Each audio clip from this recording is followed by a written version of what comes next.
نحمده ونصلي على رسوله الكريم اما بعد.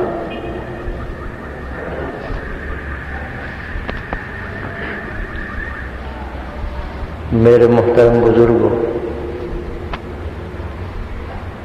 عزیزوں اور دوستوں،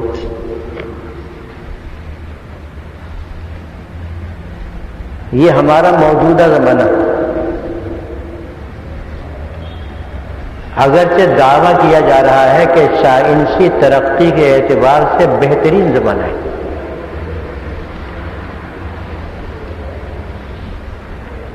ماضی میں اس قسم کی ترقی نہیں ہوئی.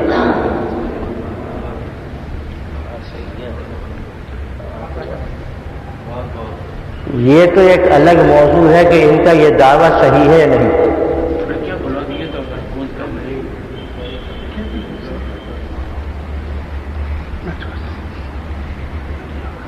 یہ تو کسی اور وقت عرض کروں گا کہ جھوٹے ہیں یہ اپنے دعوے میں. البتہ ہمیں تو دیکھنا یہ ہے کہ انسانیت جس چیز کا نام ہے اس کا اس زمانے میں کیا حال ہے.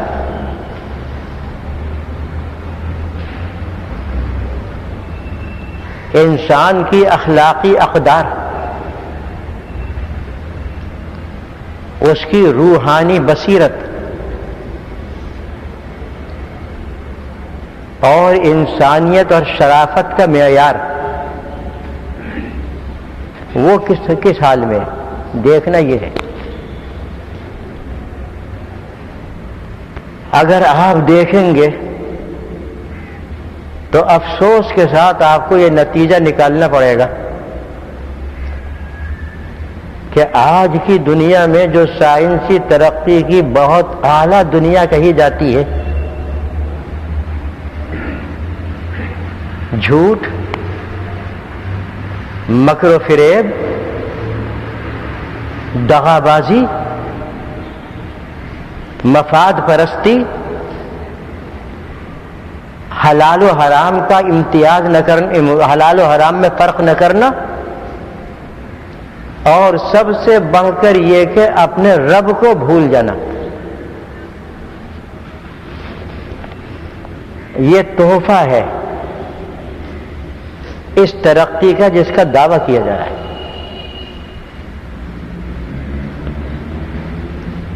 یہ بات اگرچہ میرے اس موضوع سے ہٹی ہوئی ہے جو رمضان شریف سے پہلے میں نے شروع کر رکھا تھا، اور ابھی وہ تقریباً آدھا ہی ہوا تھا،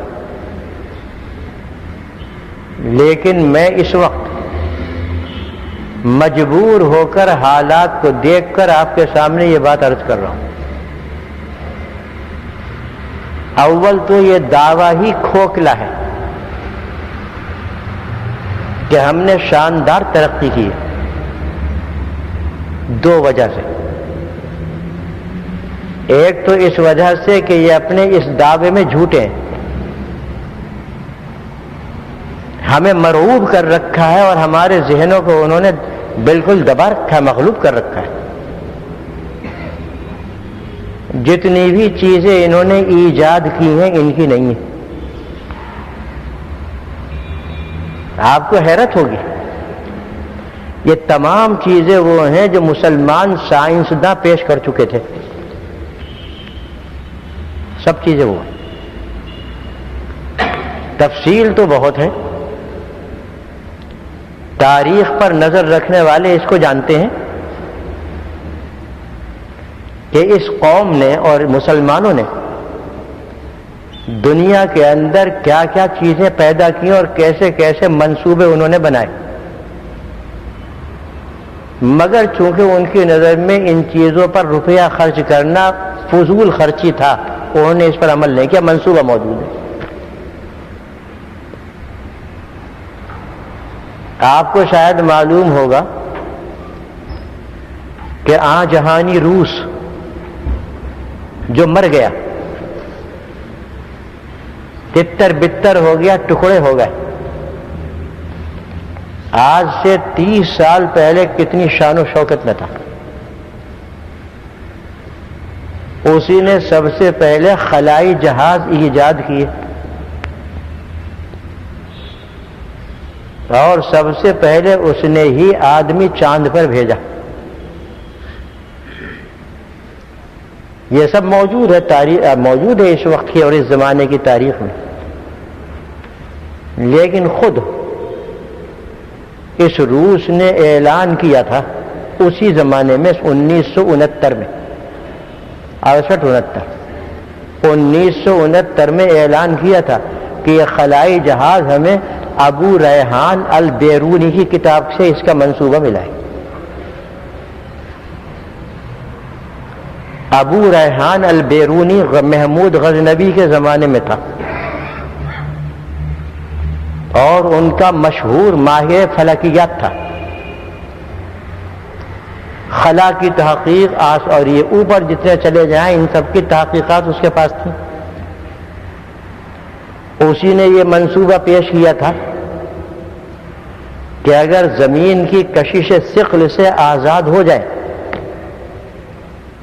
تو پھر کوئی رکاوٹ نہیں ہوگی. اور اس منصوبے پر اس کی کتاب موجود. وہ کتاب ان کو ملی، اس پر انہوں نے اس منصوبے کے مطابق کام کرنا شروع کیا اور خلائی جہاز بنا لیا. کامیاب ہو گئے. منصوبہ ان کا تھا. اس روس نے خود اس کا اقرار کیا تھا. یہ صرف ایک مثال ہے، ان کا کچھ نہیں ہے. اول تو اس لیے ان کا دعویٰ جھوٹا ہے، دوسرے اس لیے جھوٹا ہے کہ دنیا کی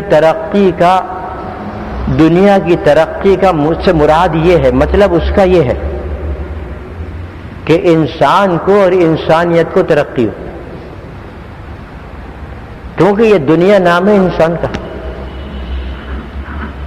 جانوروں کا نام دنیا نہیں ہے. اور یہ ہم میں سے ہر ایک جانتا ہے جتنی ترقی انسان کو اور انسانیت کو ہوگی اتنی ہی دنیا کو ترقی ہوگی، اور جس قدر زوال انسان اور انسانیت پر آئے گا اتنا ہی دنیا پر آئے گا. ہمیں کیا دیا انہوں نے؟ ان ایجادات نے ہمیں کیا دیا؟ یہ ایجادات ترقی دنیا کا سبب ہے یا دنیا کی پستی کا سبب ہے؟ ان تمام ایجادات کا حاصل یہ ہے کہ بس ہماری ہی سربراہی اور ہماری ہی غالبیت باقی رہے، ہم سے اونچا کوئی نہ ہو، چاہے پوری انسانیت کو تباہ کرنا پڑ جائے لیکن ہم بڑے رہیں اور ہماری حکومت رہے. حاصل اس کا صرف اتنا ہے. ان تمام سائنسی ترقیات کا حاصل یہ ہے کہ ہم سے اونچا کوئی نہ ہو، ہم پر کوئی حکومت کرنے والا نہ ہو، ہم پر کوئی غلبہ حاصل کرنے والا نہ ہو. بھلے 2 کروڑ انسان ہیروشیما کے اندر ختم ہو جائیں لیکن ہمارا اقتدار باقی ہے. بتائیے یہ ترقی کہ ایک آن میں 2 کروڑ انسانوں کو تباہ کر دیا، ہلاک کر دیا، نیست و نابود کر دیا انسانوں کو. یہ ترقی ہے انسانوں کی اور انسانیت کی؟ یہ ہلاکت ہے. اور آج تک یہی سلسلہ چل رہا ہے کہ کوئی ہم سے بڑھ کر نہ ہو جائے، ہم سے اونچا نہ ہو جائے. اپنے تمام خزانے کھول دیے ہیں اس کام کے لیے کہ اس دنیا کے اندر کوئی ہم سے اونچا نہ ہونے پائے. ایسی ایجادیں کی ہیں کہ مجھ سے زیادہ آپ حضرات واقف ہیں کیونکہ آپ صاحب بصیرت ہیں. کہ 2 کروڑ انسان کیا پورا بر اعظم ایک وقت آنے واحد میں تباہ ہو جائے. ایسی ایجادیں. یہ انسانیت کی خدمت ہے، یہ انسانیت کی ترقی ہے، یہ انسان کا بلند و بالا ہونا ہے. اس لیے ان کے اس دعوے کو میں تسلیم نہیں کرتا. آپ تسلیم کرتے ہیں کریں، میری نظر میں تو تاریخی حقائق ہیں کہ مسلمان کیا تھا، کیسے کیسے منصوبے اس نے پیش کیے. ہاں ان منصوبوں پر پیسہ خرچ کرنا ان کے نزدیک فضول خرچی تھا، اس لیے انہوں نے ان پر کام نہیں کیا، منصوبہ بنا دیا. وہ منصوبے ان کو ملے. یہ اگرچہ اس وقت موضوع نہیں ہے، لیکن اتنی بات میں نے کہہ دی ہے آپ کے سامنے تاکہ آپ کو معلوم ہو جائے کہ ہمیں چاروں طرف سے اس دنیا کی ترقی نے دھوکہ دیا. دنیا کی موجودہ ترقی دھوکہ ہے ہمارے لیے. کیا بتاؤں حضرت، تاریخ بتاتی ہے کہ ایسے چور ہیں، ڈاکو ہیں، لٹیرے ہیں، بدبخت ہیں، غاصب ہیں کہ جو چیز ان کو مسلمانوں سے ملی اس کا نام بدل کے اپنے نام پر کر لیا.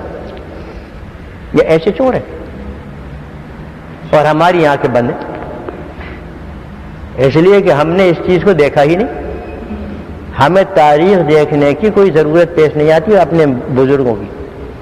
ہم تو ٹی بی کی بیماری کے سامنے بیٹھ کر مست ہو جاتے ہیں افیم کھا کے. ہمیں کچھ خبر نہیں رہتی دنیا کی. ہم کیا دیکھیں گے اپنے بزرگوں کی تاریخ اور کیا دیکھیں گے اپنے اسلاف کے واقعات کہ انہوں نے جو کام کیے اور انہوں نے جو جو چیز خدمتیں انجام دی، آج اس کا عشر عشیر بھی موجود نہیں. وہ پھر کسی اور وقت کے لیے میں رکھتا ہوں انشاءاللہ. مجھے تو اس وقت اتنا کہنا ہے کہ یہ موجودہ زمانے کی ترقی نے ہمیں جو کچھ دیا ہے وہ یہ ہے کہ جھوٹ، زیادہ سے زیادہ جھوٹ فن بن جائے. جو جتنا بڑا جھوٹا ہوگا اتنا ہی بڑا صاحب فن ہوگا. سچائی اٹھ جائے.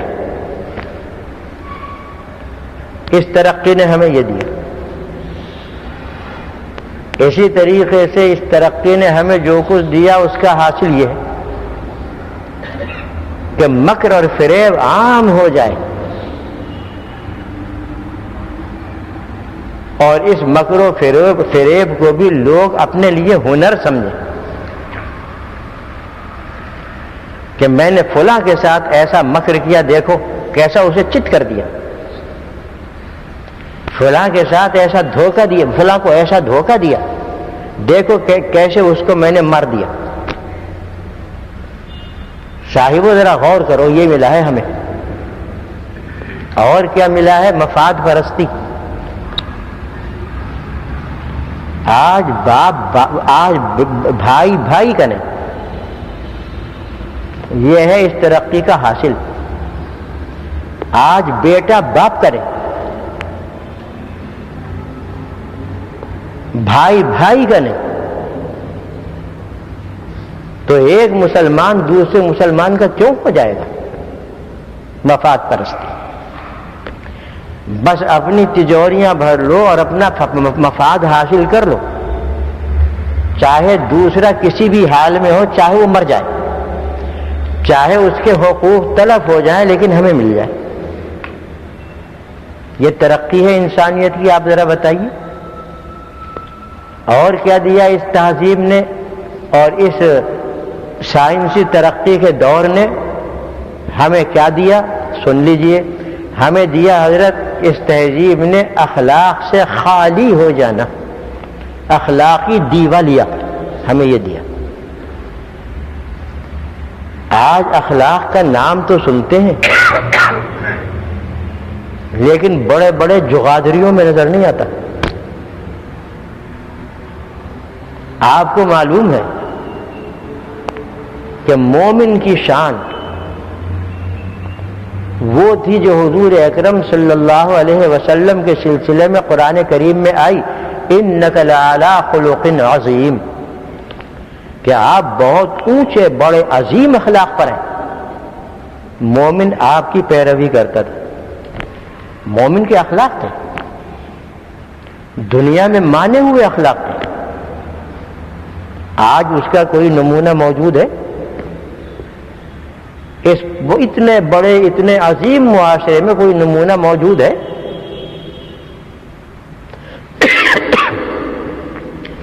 بلکہ اگر میں یہ کہوں کہ اس دنیا میں سب سے زیادہ اخلاق سے عاری قوم مسلم ہے تو شاید غلط نہ ہو. اخلاق نام کو نہیں ہے، بلکہ اخلاق کا تصور باقی نہیں رہا کہ اخلاق کہتے کس کو ہے. جب اس کا علم ہی نہیں، جب اس کا تصور ہی نہیں، تو اخلاق کہاں سے آئے گا؟ اور کیا دیا اس ترقی نے؟ اس ترقی نے ہمیں دیا ظاہر پرستی، جس کو دوسرے لفظوں میں میں کہتا ہوں دھوکے بازی اور نفاق، منافقت. ہمیں وہ دی کہ ملتے ہیں اس طریقے سے کہ جیسے غلام ہیں اور بہت چھوٹے ہیں اور حقیقی بھائی ہیں، لیکن دل میں یہ حال ہوتا ہے کہ موقع ملے تو ابھی اس کو ٹھیک کر دوں. یہ ہمیں انہی لوگوں سے ملے ہیں جو اس ترقی کا دعویٰ کرتے ہیں، کیونکہ ان کا طریقہ کار یہی ہے. وہ دل سے کسی سے نہیں ملتے، خصوصاً اس امت مسلمہ میں سے.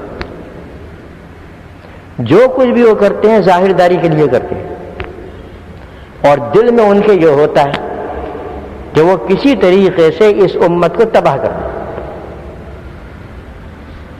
ملیں گے اس انداز میں، بات کریں گے اس انداز میں کہ ان سے بڑھ کر اور کوئی دوست نہیں، لیکن دل میں یہ جذبات ہوتے ہیں کہ کوئی موقع مل جائے تو اس کو تباہ کر دیں. ہمیں یہ ملا ہے. اور بھی بہت سی چیزیں ہیں جن کو آپ جانتے ہیں. ہمیں فحاشی ملی جو انسانیت کے نام پر ایک داغ ہے. مومن ہونا تو بڑی دور کی بات ہے، انسانیت کے نام پر داغ ہے. ہمیں بے پردگی ملی جو خواتین کی عصمت کو ختم کرنے والی چیز ہے. ہمیں عریانی ملی جو جانوروں کے ساتھ خاص ہے، انسان کے لیے نہیں ہے. عریانی جو ہے یہ جانوروں کے لیے خاص ہے، وہ لباس سے آزاد ہے. جیسا کہ آپ اور ہم جانتے ہیں یہ عریانی ہمیں ملی، اور ہمیں جو کچھ ملا انشاءاللہ تفصیل اس کی بعد میں آئے گی. میں تو کچھ اور عرض کرنا چاہ رہا تھا کہ امت کا یہ حال، یعنی امت کی پستی کا یہ حال، امت مسلمہ کے زوال کا یہ حال، اس امت مسلمہ کی تباہی کی یہ کیفیت اور امت کی بربادی کی یہ کیفیت، یہ حضور اکرم صلی اللہ علیہ وسلم نے 1450 سال پہلے بتا دی تھی. ایسا معلوم ہوتا ہے کہ گویا آپ دیکھ رہے ہیں اور ہمیں بتا رہے ہیں. نہ صرف یہ کہ کیفیت بتائی، بلکہ اس پستی سے نکلنے کا نسخہ بھی بتا دیا، جس کو نہ ہم قبول کرتے ہیں، نہ ہماری اولاد قبول کرتی ہے، نہ ہمارے بھائی قبول کرتے ہیں. ظاہر بات ہے کہ جب بیمار نسخے کو قبول نہ کرے اور اس نسخے کو استعمال نہ کرے کیسے شفا ہو جائے گی؟ آپ صلی اللہ علیہ وسلم نے ایک حدیث میں بیان فرمایا، جو یہ حدیث ابو داؤد شریف کے اندر موجود ہے. آپ نے تمام صحابہ کرام سے خطاب کرتے ہوئے فرمایا کہ ایک زمانہ وہ آنے والا ہے تمہارے اوپر، یعنی امت کے اوپر، کہ تمہیں دنیا سے مٹانے کے لیے تمام کافر قومیں آپس میں سازش کریں گی اور ایک دوسرے کو دعوت دیں گی اور بلائیں گے کہ اس امت کو مٹا دو. سوچ لیجیے، وہ زمانہ آنے والا ہے کہ امت کو مٹانے کے لیے تمام کافر اقوام آپس میں متفق ہو جائیں گی. اپنے زمانے کو دیکھیے اور اس حدیث کو دیکھیے اور اپنی کیفیت کو دیکھیے. آپ نے بڑی عجیب مثال سے فرمایا کہ جس طریقے سے دسترخوان پر لذیذ کھانے موجود ہوں اور ان کو کھانے کے لیے ایک دوسرے کو بلایا جائے، اس طریقے سے وہ ایک دوسرے کو بلا کر سازشیں کریں گے۔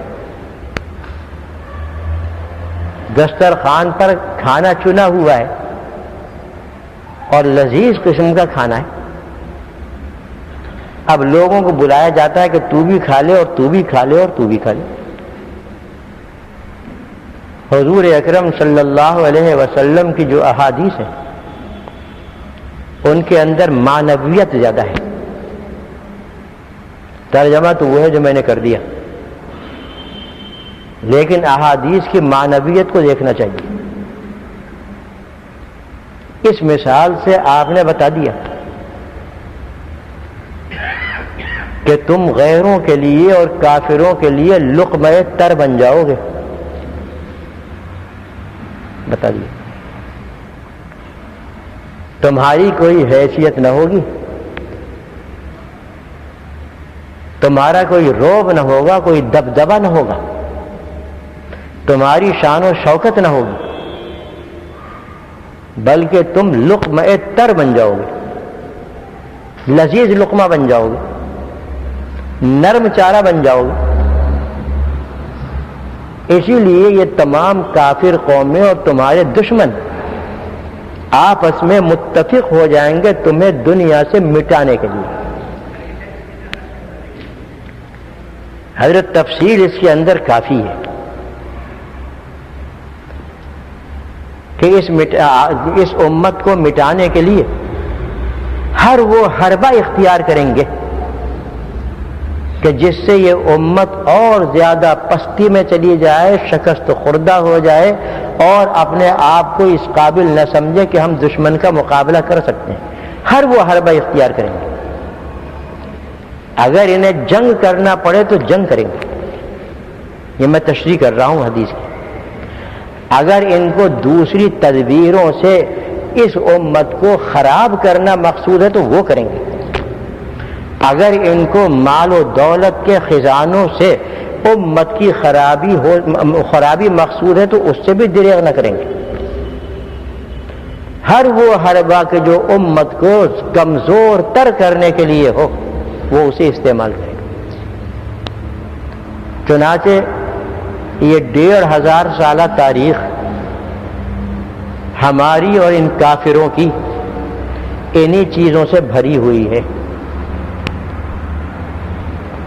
صرف اس وقت میں ایک ہی گوشے کو ظاہر کر سکتا ہوں۔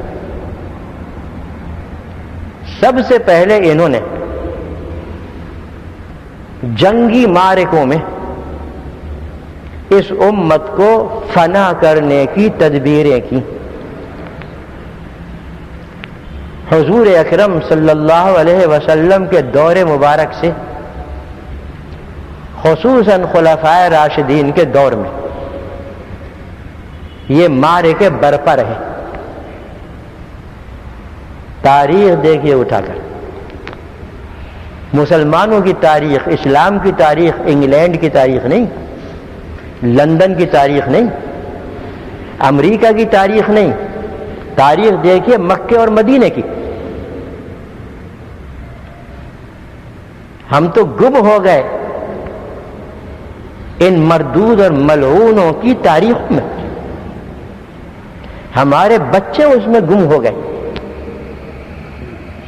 اور ہم نے ان کی خبر نہ لی۔ معرکوں سے بھری ہوئی ہے یہ تاریخ۔ یہ معرکے یہودیوں سے بھی ہوئے، لیکن انہیں وہ ذلت آمیز شکست کھائی کہ پھر سر نہ اٹھا سکے، میدان میں نہ آ سکے۔ البتہ چونکہ یہودی اس دنیا میں سب سے بڑی سازشی قوم ہے، اس سے بڑھ کر دنیا میں کوئی سازشی پیدا نہیں ہوا، سب سے زیادہ مفاد پرست قوم ہے، اس سے زیادہ مفاد پرستی کسی میں نہیں، اور سب سے زیادہ شرافت و انسانیت سے عاری یہ قوم ہے۔ اس سے زیادہ ذلیل، اس سے زیادہ رسوا، اس سے زیادہ پست دنیا میں کوئی قوم نہیں. اور یہ آپ جانتے ہیں کہ یہ کس طریقے سے سازشیں کرتے ہیں. ایسی سازشیں کی ہیں آپ کو سن کر حیرت ہوگی کہ ان سازشوں کے بلبوتے پر آج پوری دنیا میں 30 یہودی ہیں جو حکومت کر رہے ہیں، مہرے دوسرے. پوری دنیا میں حکومت یہودیوں کی ہے. جی آپ نے دیکھی یہ تاریخ ان کی، وقت ہی نہیں ملتا، ٹی وی کے سامنے بیٹھے ہیں، وقت کہاں سے ملے؟ مست ہیں اس کے اندر، نشے میں بیٹھے ہوئے ہیں، کہاں سے وقت ملے اس کا؟ اس موجودہ دور کی بات بتا رہا ہوں کہ صرف 30 یہودی ہیں جو پوری دنیا پر حکومت کر رہے ہیں، براہ راست نہیں، اپنے مہروں کے ذریعے، اپنے دلالوں کے ذریعے، اپنے ایجنٹوں کے ذریعے. دیکھ جائیے امریکہ سے لے کر جاپان تک کی تاریخ، یہ اس صدی کے اندر جو واقعات پیش آئے، خصوصاً اس 50 سالہ عرصے میں، ان واقعات میں دیکھ لیجیے کون حکومت کر رہا ہے حقیقتاً. جہانی روس موجود تھا تو وہ بھی یہودی کی گرفت میں تھا. امریکہ جو عن قریب انشاءاللہ تباہ و برباد ہونے والا ہے، اور اللہ تعالیٰ ان کے ہی اندر سے عذاب کو نکالے گا، عذاب ان پر ان کے اندر سے ہی نازل ہوگا. اس پر تو ظاہر بالکل حکومت یہودی کر رہے ہیں. اور جہاں جہاں امریکہ کا روب ہے اور اس کی بات مانی جاتی ہے وہاں بھی یہودی، اور جو اپنے آپ کو آزاد کہتے ہیں وہاں بھی یہودی ہے، جیسے ہندوستان. اور جو صنعتی ملک ہے وہاں بھی یہودی ہے، جو زرعی اور پیداوار کے ممالک ہیں وہاں بھی یہودی ہے. خود نہیں ہے، سامنے نہیں ہے.